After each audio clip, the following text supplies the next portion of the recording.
আচ্ছা, অতি ক্ষুদ্র, খালি চোখে দেখা যায় না, এই দুটোই ঠিক। যায় লেখা আছে স্যার, যায় এখানে না তো নয়, দেখা যায় যায় লেখা আছে। কিন্তু আছে। স্যার এখানে লিখেছেন ও যায় এটা তো লিখেছেন, দেখা এখানে যায় যায় আছে নেই না, লেখা। তাহলে ওটা হচ্ছে তোমার, এটা ভুল আছে, এটা যায় না হলে ঠিক হতো, তাহলে অতি ক্ষুদ্র।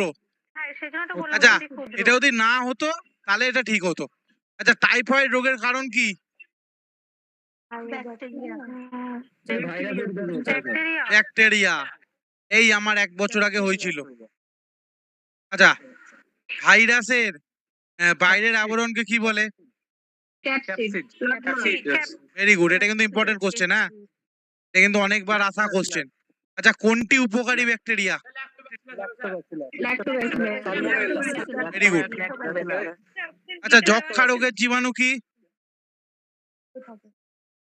পরিণত করে।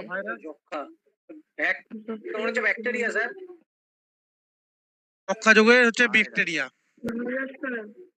Very good. আচ্ছা, ভাইরাসের মধ্যে কোন উপাদান থাকে? ডিএনএ আর ডিএনএ, আরএনএ। আচ্ছা, ব্যাকটেরিয়া সাধারণ কিভাবে বংশবৃদ্ধি করে?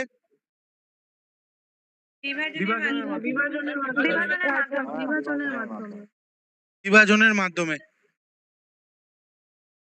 তা জলাতঙ্ক রোগের কারণ কি? কি ভাইরাসটার নাম কি? আচ্ছা, অ্যান্টিবায়োটিক সাধারণত কোন জীবাণুর বিরুদ্ধে কাজ করে? সবগুলোর ভাইরাস। অ্যান্টিবায়োটিক ব্যাকটেরিয়ার এগেইনস্টে কাজ করে। এগুলোর বিরুদ্ধে। আচ্ছা, ভাইরাসকে জীব ও জ্বরের মধ্যবর্তী পর্যায় বলা হয় কেন? ওই যে অপশন সি, জীবন্ত কোষে জীবের মতো আর মৃত কোষে জীবন্ত কোষে জীবের মতো আচরণ করে, ভাইরাস জ্বরের মতো থাকে। তাহলে ভাইরাস হচ্ছে জীবন্ত কোষে মানে বাইরে, এটা জ্বরের মতো থাকে। আচ্ছা, আজকে এখানেই শেষ, ঠিক আছে? তোমাদের পরের দিনে একটা বড় চ্যাপ্টার আসবে, তো 1 ঘন্টা 15 মিনিট লাগবে, ঠিক আছে? আজকে তো শুধু এমসিকিউ করলাম, আজকে এখানেই শেষ। তোমরা পরে জিআই ক্লাস করো। টাটা, আমারও ক্লাস আছে। স্যার স্যার আমার বলছি একটা কথা ছিল পিডিএফটা স্যার। পাবো তো? পিডিএফটা দিয়ে দিতে বলবেন। হ্যাঁ, পিডিএফ দিয়ে দেবো। আর একটা কথা, একটা কথা ছিল। আমরা একটা টার্গেট 100 বই বার করব। তোমরা বলছিলে না যে কোন বই পড়বো, তোমরা আপাতত স্কুলের টেক্সট বইগুলো পড়ো। ওই যে তোমাদের কোশ্চেন ছিল কোন পুলিশে, আমি ভুলে যাচ্ছি, মানে নয় বেঙ্গল নয় কলকাতা, তোমরা মনে করো আমি ভুলে গেছি।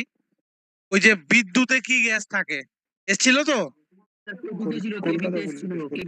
কোন পুলিশ এসছিল গোটা? কেপি কেপি এপিতে এসেছিল। এটা কোথাকার কোশ্চেন? কেপিতে কেপি। না, কেপি নয়। এই কোশ্চেনটা কোথা থেকে নিয়েছে? ক্লাস 8-এর সায়েন্স বই থেকে।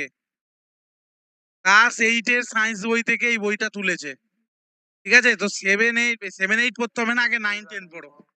9-10 পড়ো, ঠিক আছে? টেক্সট বইগুলো পড়ো।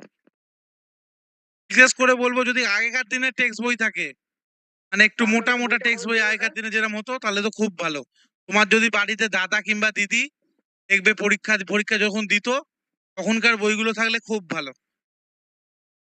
তার সাথে প্রিভিয়াস একটা ইয়ার কথা করো। ছিল স্যার। যা, আমার একটা কথা ছিল। একটা কথা ছিল, তাড়াতাড়ি বলো, আমার পরে ক্লাস আছে, বলো। বলছি স্যার এবারের পরীক্ষাটা কি 60 নম্বরে হবে? এইসব এখনো বলা যাচ্ছে না, এখনো তোমাদের একটু পরে ওইসব স্যারই বলে দেবে। এইসব টেকনিক মানে আমরা পড়াবোনার জন্য, ঠিক আছে, সব এক্সপিরিয়েন্স মূলক কোশ্চেন চিরঞ্জিত স্যারকে জিজ্ঞেস করবে। আচ্ছা, আজকে আর কথা বাড়িয়ে লাভ নেই, এলাম, আমার পরে ক্লাস আছে। টাটা। বইটা কবে বেরোবে? বই